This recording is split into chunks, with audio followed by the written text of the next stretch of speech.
शिवा, बेटा शिवा,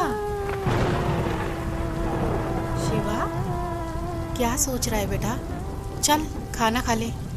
माँ, पापा शराब पीना कब छोड़ेंगे? तू टेंशन क्यों लेता है बेटा, मैं हूं ना।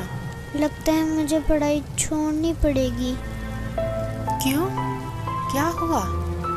हुआ क्या माँ, स्कूल की फीस कभी टाइम पर पहुंचती नहीं। इस बात के लिए मुझे टीचर की भी सुननी पड़ती है। मेरे सारे दोस्त ऐसे देखते हैं जैसे मैं एक भिखारी हूँ। शराब हमारे पापा पीते हैं और लोग हमें बुरी नज़र से देखते हैं। हमारी कहीं कोई इज्जत नहीं है माँ। ऐसे क्यों कहता है पगले?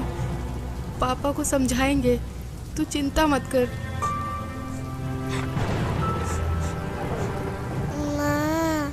आज मैम ने बोला है 2 दिन के अंदर अगर मेरी फीस जमा नहीं हुई ना तो मैम ना क्लास में बैठने देंगी और ना एग्ज़ाम में।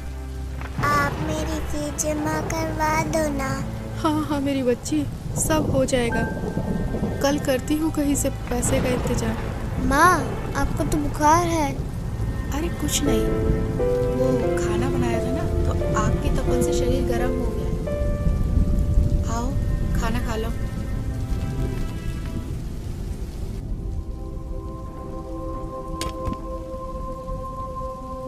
और हाँ, पढ़ाई छोड़ने के बारे में सोचना ही मत, समझे? वरना जिंदगी नर्क से बदतर हो जाएगी।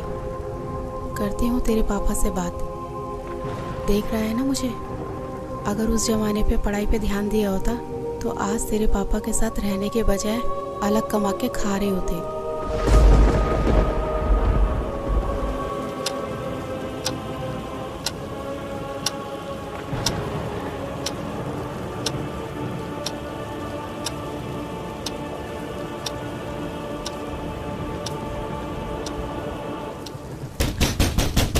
साले, दरवाजा खोल।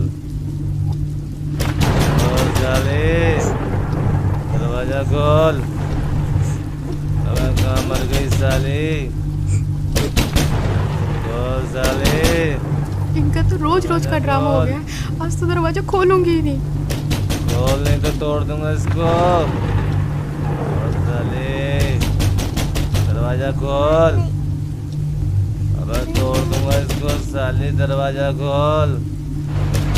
और कहाँ मर गई साली?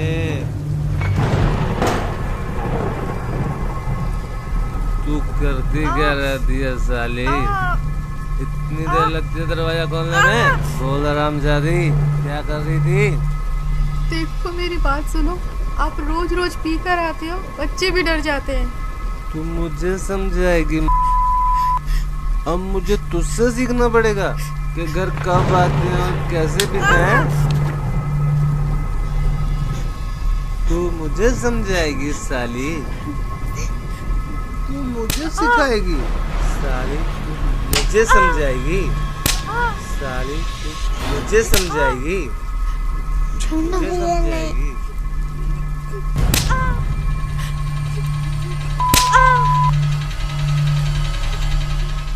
मुझे समझाएगी? पापा मत मारो ना माँ को, पहले से बीमार है। तेरी इतनी मजाल, तू मुझे रोकेगा? हैं? देख क्या रहा है? देख क्या रहा है? मत मारो।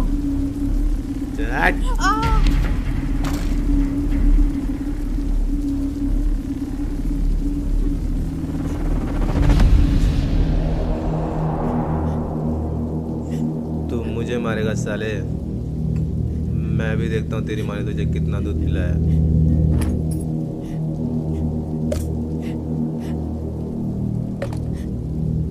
आजा मार, मार साले, मार।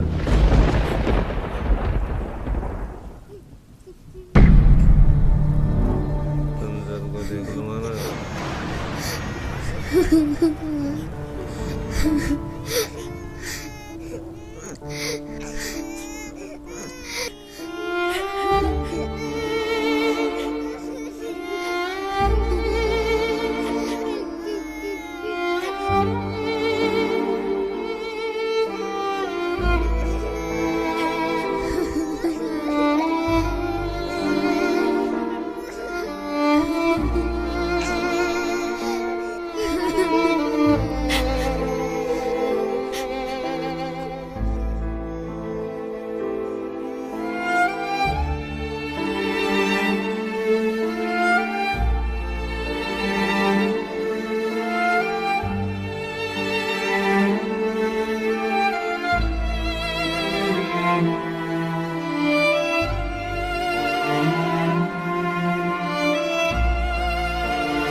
जी टिफिन।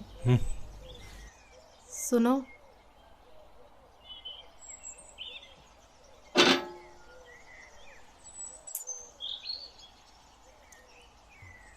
माँ, माँ, जल्दी चलो, मैं स्कूल के लिए लेट हो रही हूँ। हाँ हाँ मेरी बच्ची, बस 2 मिनट, मैं अभी तैयार होके आती हूँ।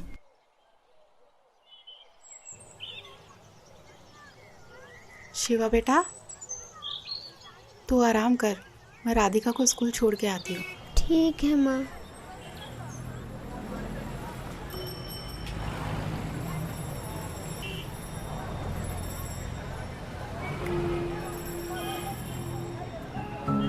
माँ, पापा कब सुधरेंगे?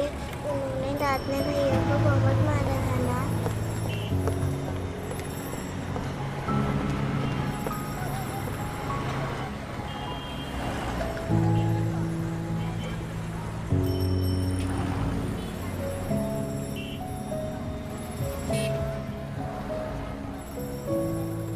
हे भगवान, कब तक इन बच्चों को दिलासा दूँ? मेरे होते हुए मेरे बच्चे नर्क जैसी जिंदगी जी रहे हैं। इससे अच्छा तो हम मर जाते, वो बेहतर होता। कम से कम रोज रोज की मार पिटाई और समाज में जलील होना तो बंद होगा।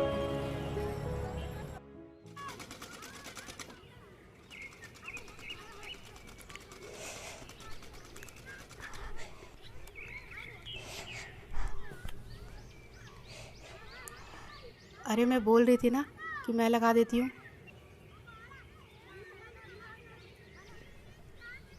ला, मुझे दे। ठीक है।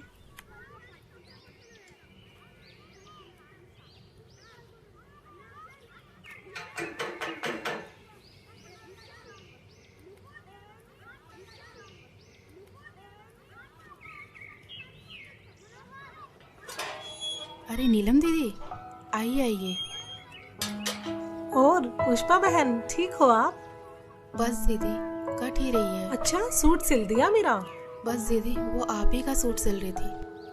अरे शिवा बेटा स्कूल नहीं गए आज? आंटी वो अरे वो कुछ नहीं, इसकी तबीयत खराब थी ना, तो इसलिए आज इसकी छुट्टी करा दी।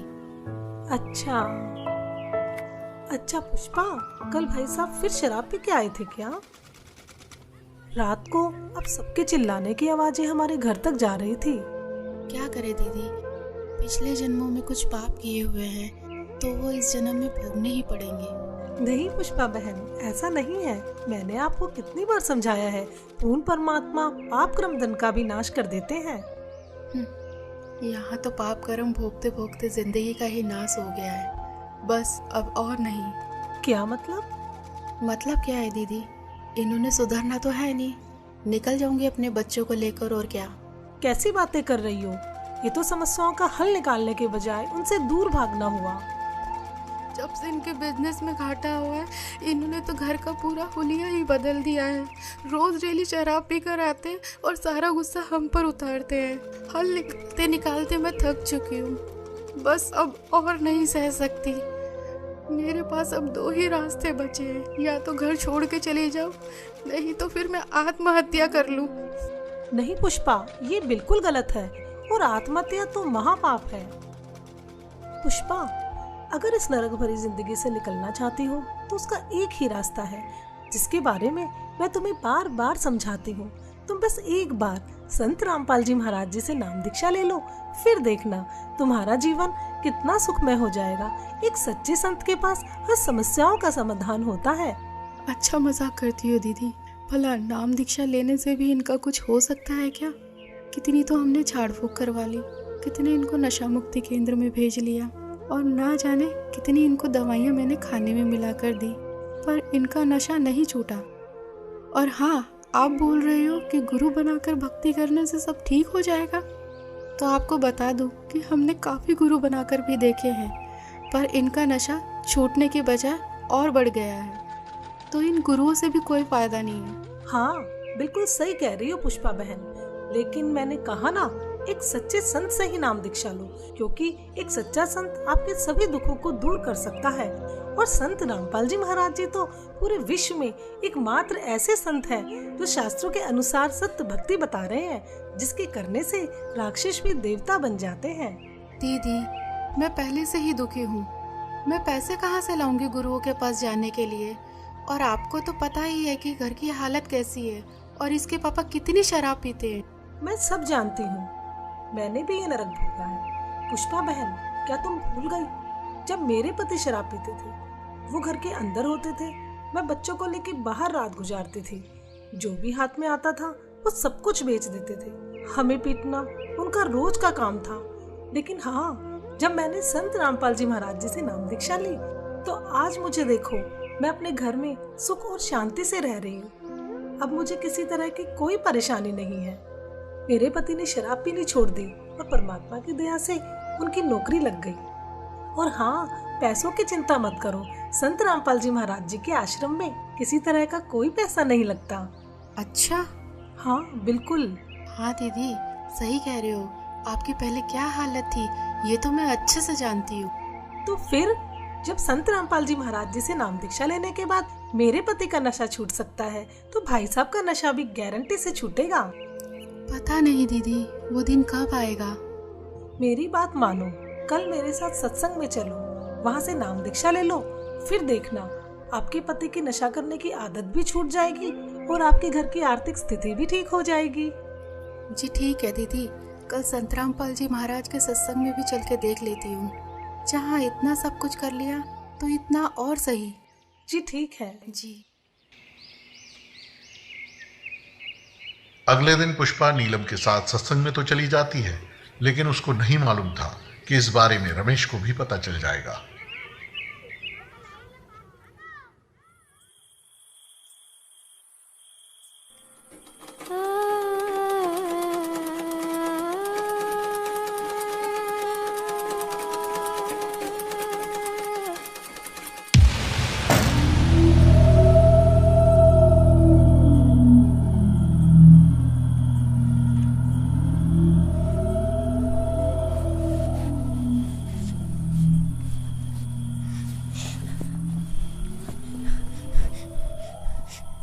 क्यों री, बहुत शौक चढ़ा दे सत्संग में जाने का?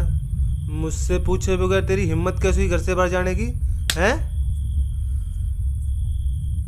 कोई और जगह नहीं मिली पूरी दुनिया में? सत्संग में जाती है साली, सत्संग के बहाने कहाँ जाती है? आप जैसा शराबी कबाबी कभी नहीं समझ सकता सत्संग की कीमत को। दूर रहो मुझसे। अपना जीवन तो बर्बाद कर रखा है और हम भक्ति करें ये भी नहीं देखा जाता आपसे। मुझे पता है क्या होता है तेरे सत्संग में। बकवास करने जाती है तू वहाँ। बस यही दिन देखने को रह गए थे, नाक कटा के रख दी तूने मेरी। और खबरदार, आज के बाद सत्संग का नाम भी लिया तो यहाँ चल खाना लगा।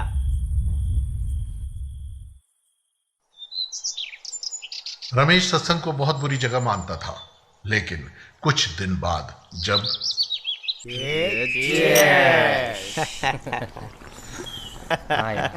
छोड़ क्या क्या। अरे कौन है साला? अरे दिनेश। अरे पूछ आ जाएगा कि नहीं? अरे दिनेश। हाँ सुमित। अरे क्या हाल है मेरे भाई? आ जाए क्यों नहीं यार? अरे कुछ नहीं, वो बस ऐसे ही। अरे यार तेरे बगैर तो पार्टी में मजा ही नहीं आता यार। हाँ ठीक है, ये बता रमेश है वहाँ? कौन? रमेश? हाँ है ना, ये ले बात। हाँ दिनेश भाई, कैसा है मेरे यार? बढ़िया भाई। आ जाया नहीं तू यार? अरे दारू के पैसे हम दे देते भाई। अरे वो सब छोड़, तू ये बता कि तुझे पता है कि भाभी कहाँ जा रही है? क्या मतलब? मैंने अभी मिश्रा की वाइफ के साथ सत्संग में जाते हुए देखा है। इसकी और हाँ, तो आज तो तेरे दोनों बच्चे भी साथ हैं। इसकी तो अरे क्या हुआ भाई? यार क्या हुआ? अरे कुछ नहीं यार, तुम्हारी भाभी आज फिर सत्संग में जा रही है। अरे समझा ले उसे, बिगड़ जाएगी वो।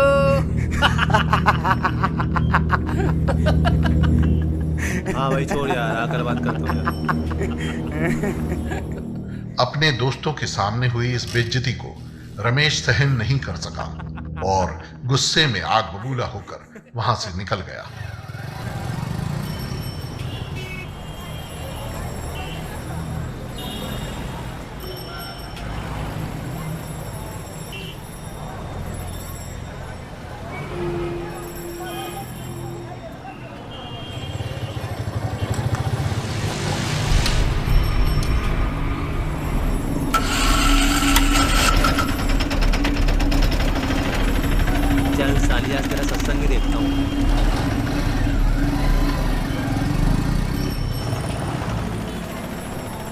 पुष्पा, बहुत अच्छा किया, इन बच्चों को भी ले आई। इन बच्चों को बचपन से ही परमात्मा की सही भक्ति का ज्ञान हो जाएगा।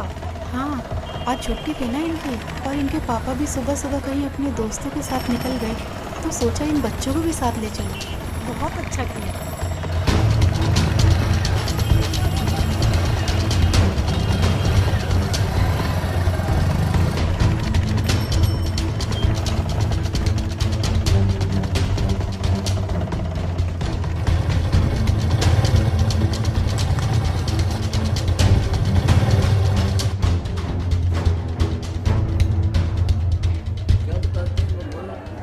परमात्मा हमें याद दिलाते हैं।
सच है भगत जी, इधर नहीं जाना आपको। क्यों? क्योंकि ये बहनों का पंडाल है, आप उधर बैठ के भाइयों वाले पंडाल में सत्संग सुन लीजिए। उस दरगाह में मार पड़ेगी, उस दरगाह में मार। आश्रम में सभी को सत्संग सुनते हुए देखकर रमेश भी उन्हीं के बीच शांति से बैठ जाता है। मदरा पीवे कड़वा पानी, 17 जन्म समान के जानी। एक बार शराब पीता है तो 17 जन्म कंटिन्यू कुत्ते की योनि में जाओगा एक बार। और जिसने बोतल की बोतल खाली कर रखी है उसका तो पता नहीं 1000 जन्म हो गएगा, 2000 जन्म कुत्ते के। और कुत्ते का जन्म तो कब तेरा। अब तो अफलातून पी के घुटी ला के शराब की और टिट्टी पाक जाए और पत्नी रोवा खड़ी खड़ी कि ये रोटी खा लेना मरेगा। वह थाली लेकर जाएगी, रोटी खा लो, और वो मारेगा ठोकर, दूर आ जा। वो पड़ेगी सारा दूर जाके पड़ेगा भोजन। और फिर उस दुष्ट आत्मा के साथ क्या होगा, कुत्ता बन के क्या खाएगा।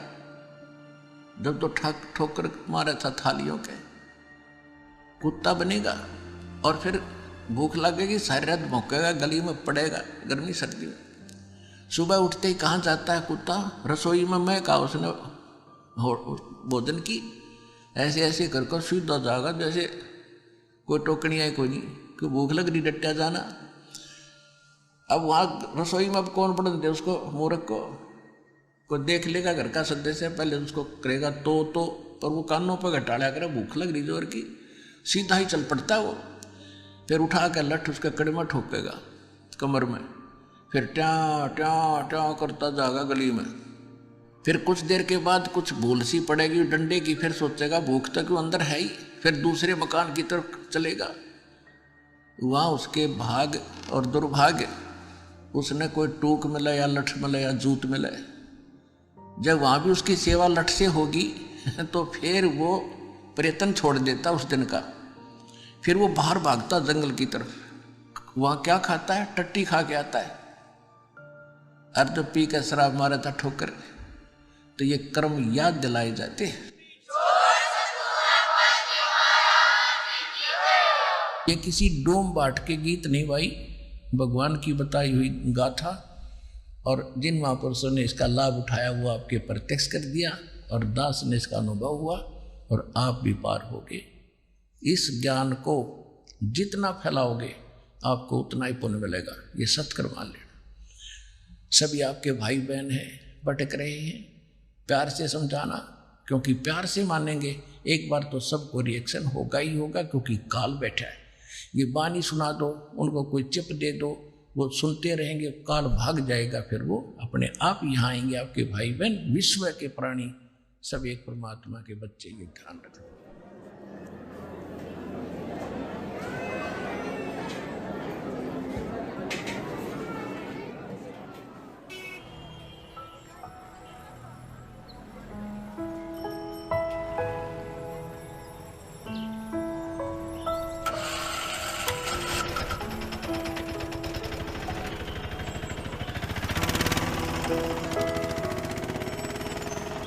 और राधिका बेटा, आपको सत्संग में जाना कैसा लगा? मुझे तो बहुत अच्छा लगा आंटी। और शिवा बेटा, आपको कैसा लगा?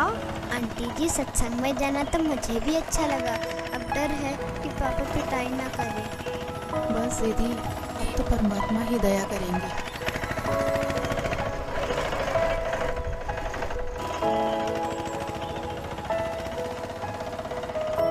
अच्छा पुष्पा, चिंता मत करना। सत साहेब जी। अच्छा बच्चों, सत साहेब।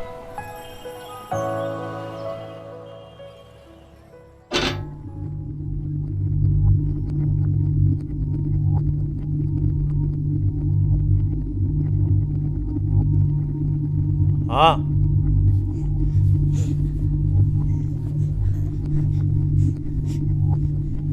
कहाँ गए थे तुम? जी वो यहीं बस वो। चुप कर। कहाँ लगा? पता नहीं कहाँ घूमती रहती है। जी ठीक है, लगाती हूँ।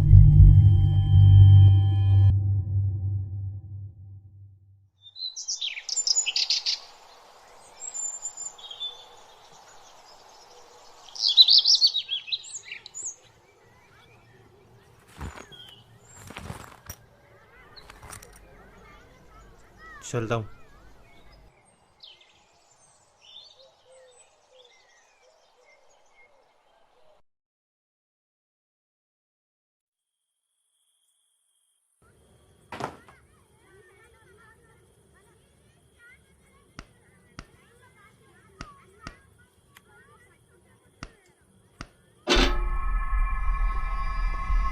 माँ,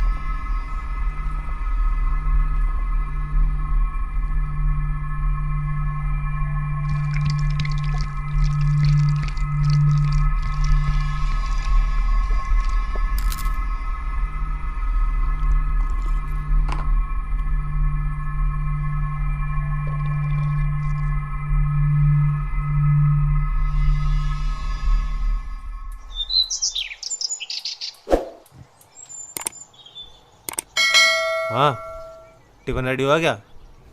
जी हाँ। क्या देख रही है? जी कुछ नहीं।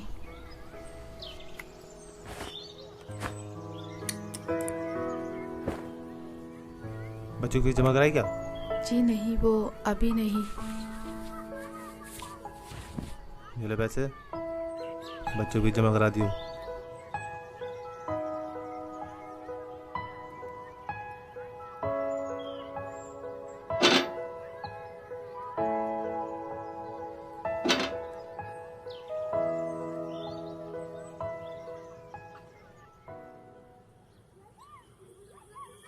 कुछ दिन से रमेश शाम को जल्दी घर आने लगता है, जिसे देख पुष्पा असमंजस में पड़ जाती है।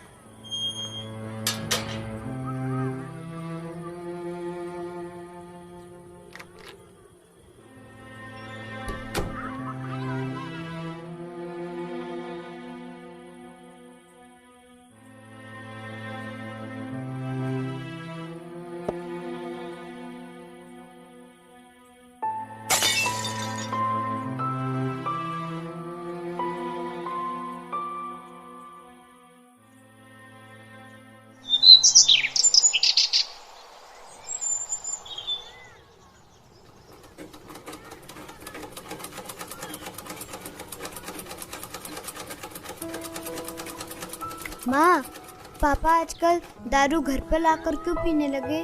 पहले तो बाहर से पीकर आते थे। अरे सही तो है, पहले बाहर से पी के आते थे तो कभी किसी के साथ लड़ाई झगड़ा कराते, कभी किसी के साथ। अब ये तो है कि घर पर ही लाकर पीते हैं और बाहर वालों की भी नहीं सुननी पड़ेगी हमें। हाँ माँ, आजकल उनके स्वभाव में भी बहुत बदलाव आ गया है। लड़ाई झगड़ा और गाली गलौज भी बहुत कम कर दिया है। सही कहा भैया, अब तो मम्मी की पिटाई भी नहीं करते। हाँ, लगता है ये सब गुरुजी का ही चमत्कार है। हे परमात्मा, दया करना।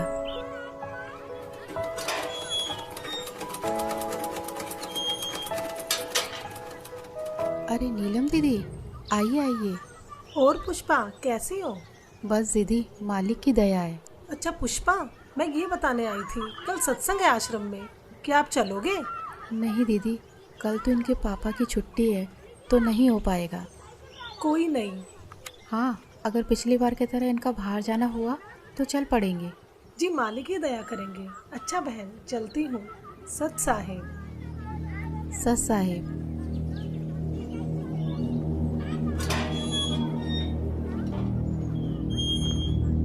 क्या करने आई थी ये? कुछ नहीं जी, वो बस ऐसे ही इनके कपड़े थे तो पूछने आई थी। चल चुप कर, बकवास करती रहती है। और हाँ, कल सुबह मुझे जल्दी जाना है, खाना जल्दी बना दियो, कहीं सोचो छुट्टी है मेरी। जी ठीक है।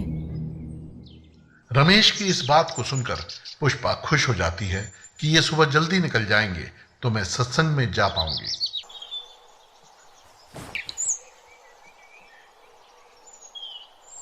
अच्छा ठीक है, मैं जा रहा हूँ। ठीक है जी।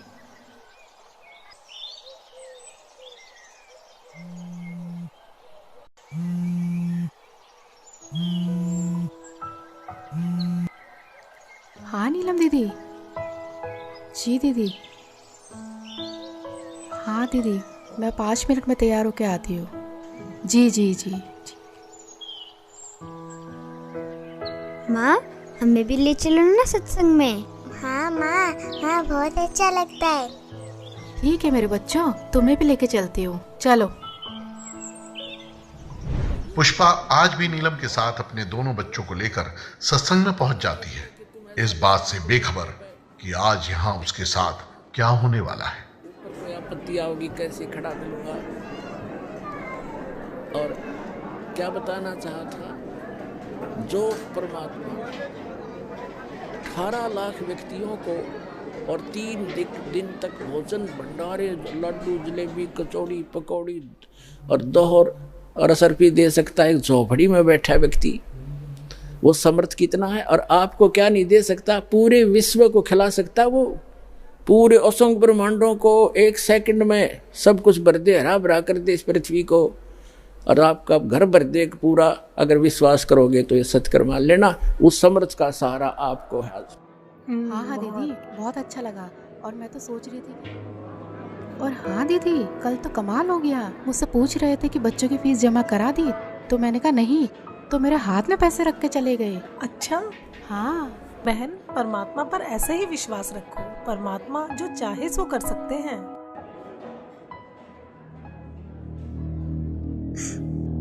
पापा, पापा, माँ।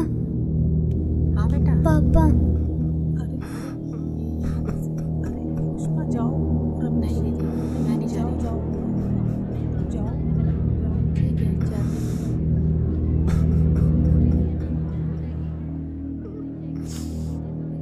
मुझे माफ कर दो परमात्मा, मैं पापी हूँ मालिक।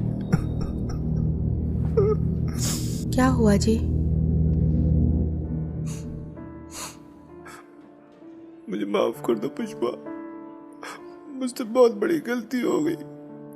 मुझे नहीं पता था मैं क्या कर रहा हूँ, लेकिन आज ये सत्संग सुन के मेरी अंतरात्मा जाग उठी है। मुझे गिलानी हो रही है अपने कुकर्मों में। मुझे माफ कर दो पुष्पा। कोई नहीं, आप रोइए मत।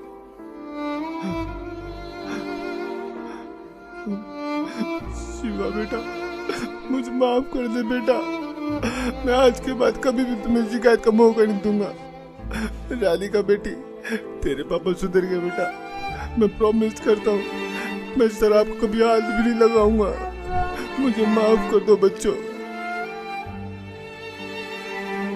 नीलम बहन जी, आपका बहुत बहुत शुक्रिया जो आपने मेरे पूरे परिवार को यहाँ का रास्ता दिखाया। कोई बात नहीं रमेश भैया, लेकिन एक बात बताओ, आपको ये ज्ञान कैसे समझ आया? पिछली बार जब आप पुष्पा और दोनों बच्चों को यहाँ पर लेकर आए थे ना, तब मैं यहाँ आया था। उस दिन मैं आप लोगों के पीछे पीछे यहाँ तक आया था, ये सोच के कि यहाँ कुछ गलत काम होते होंगे तो इन लोगों को रंगे हाथ पकड़ूंगा। लेकिन मैं गलत था, क्योंकि सत्संग में जो बातें बताई गई उसे सुनकर तो मेरा दिमाग ही घूम गया, जिसके बाद मैं किसी को बगैर बताए यहाँ से निकल गया और आश्रम से जीने की राह पुस्तक भी ले गया। बस इस ज्ञान को मैं अच्छे से समझना चाह रहा था कि आखिर सच्चाई क्या है। मैंने घर जाते बुक को पढ़ना शुरू किया और टीवी पर जो संत रामपाल जी महाराज जी का सत्संग आता है उसे सुनने लगा। मैं ये बिल्कुल भी नहीं चाहता था कि पुष्पा और दोनों बच्चों को ये पता चले कि मैं संत रामपाल जी महाराज जी का सत्संग सुनता हूँ। मानो एक रूटीन सा बन गया हो कि शाम को घर आकर दारू पीता था और सामने सत्संग भी चला देता था। जीवन वो कोढ़ से दुख होता हो, कुष्ठ से, इतना कष्ट आपको माँ के गर्भ में उस पीरियड में हो जाता है। तो उस समय ये परमात्मा से बार बार प्रार्थना करता है, हे प्रभु, हे मालिक, एक बार इस नरक से निकाल दो। वहां इसको याद भी होता है कि तू ये कष्ट किस लिए भोग रहा है। उसको याद होता है उसमें कि मैंने पहले बहुत से मनुष्य जन्म प्राप्त किए, साधना की नहीं, और जिस कारण से 84 लाख योनियां भी भोगी, कुत्ते गधे सुअर के जीवन उसको खूब याद आते हैं। फिल्म चलती रहती है उसकी।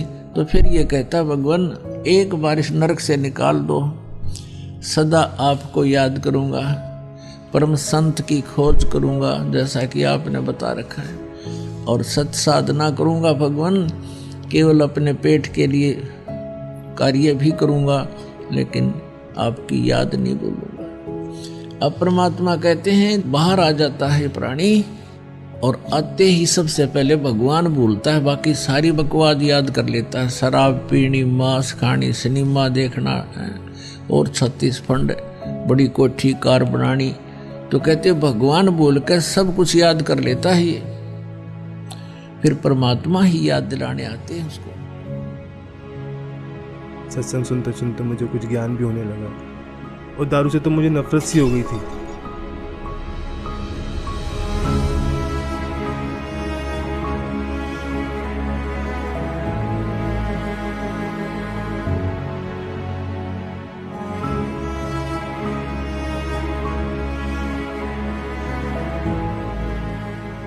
और फिर कल जब आप घर पर आए, पुष्पा से सत्संग में चलने के लिए पूछ रहे थे ना, तब मैंने आप दोनों की सारी बातें सुन ली थी। मैं बिल्कुल भी नहीं चाहता था कि पुष्पा और दोनों बच्चे मेरी वजह से सत्संग में ना जा पाए, इसलिए मैंने पुष्पा से झूठ बोला कि मुझे सुबह कहीं बाहर जाना है। फिर मेरे मन में भी आया कि क्यों ना मैं भी आज सत्संग में चलूं, तो आज मैं भी सत्संग में आ गया। संत रामपाल जी महाराज वाकई में पूर्ण संत हैं, जिन्होंने मेरे पूरे परिवार के साथ साथ मुझे भी यहाँ खींच लिया और मेरे अंदर के राक्षस को मारकर एक देवता बनने का रास्ता बताया। सुबह का भूला यदि शाम को घर आ जाए तो उसे भूला नहीं कहते। और अब आप संत रामपाल जी महाराज जी का ज्ञान समझ गए हो, तो इससे बड़ी खुशी की बात और क्या होगी। जी, अब मुझे भी नाम दीक्षा दिला दीजिए, जिससे मेरे पाप कर्म कुछ हल्के हो सके। हाँ हाँ, क्यों नहीं भाई साहब, आइए। जी हाँ बच्चों, आज रमेश भी संत रामपाल जी महाराज जी से जुड़ जाता है और अगले ही दिन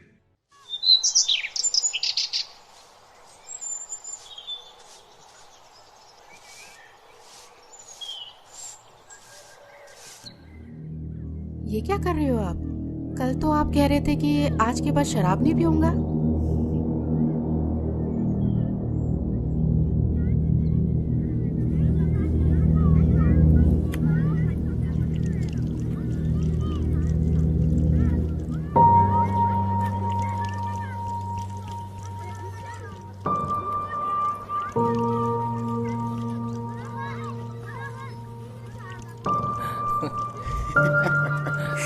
कल तो पुलिस वालों ने बहुत मारा यार।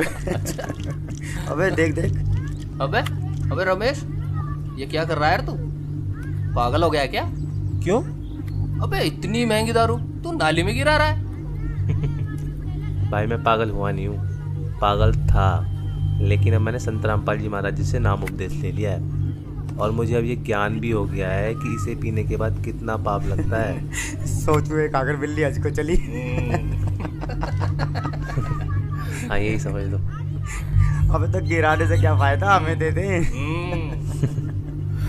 भाई जब मुझे ज्ञान नहीं था ना तब तक मैंने तुम्हें खूब पिलाई, लेकिन अब मुझे ये भी पता चल गया है कि ये चीज़ मैं किसी को पीने के लिए भी दूंगा ना तो भी मैं पाप का भागी बनूंगा। तो ये जहर मैं अब किसी को भी नहीं दे सकता। चल यार ये तो बाबा बन गया है। अंकल जी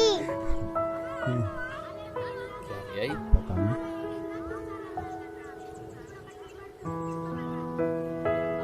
अरे ये क्या ले आई? ये हमारे गुरुजी संत रामपाल जी महाराज की पुस्तक। जीने की राह? हाँ अंकल जी, जीने की राह, जिसे पढ़ने के बाद लाखों लोगों ने भी नशा छोड़ा है। तो आप भी पढ़िए।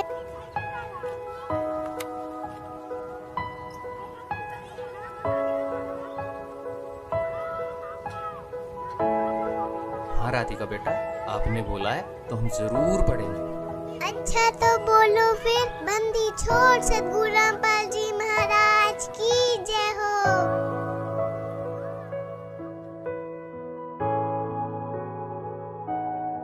तो दोस्तों आपने देखा आखिर किस प्रकार रमेश का नशा छूट जाता है। संत रामपाल जी से जुड़कर लाखों लोगों ने अपना नशा छोड़ा है। संत रामपाल जी ही पूरे विश्व में एकमात्र ऐसे संत हैं जिनके लाखों फॉलोअर्स हैं, जिनमें से कोई भी नशे पते को हाथ तक नहीं लगाता। उनका मिशन है कि पूरे विश्व से नशे को खत्म कर सबको सत भक्ति मार्ग पर लगाना, ताकि आप और हम सभी मनुष्यधारी जीवों का यह मनुष्य जीवन सफल हो जाए।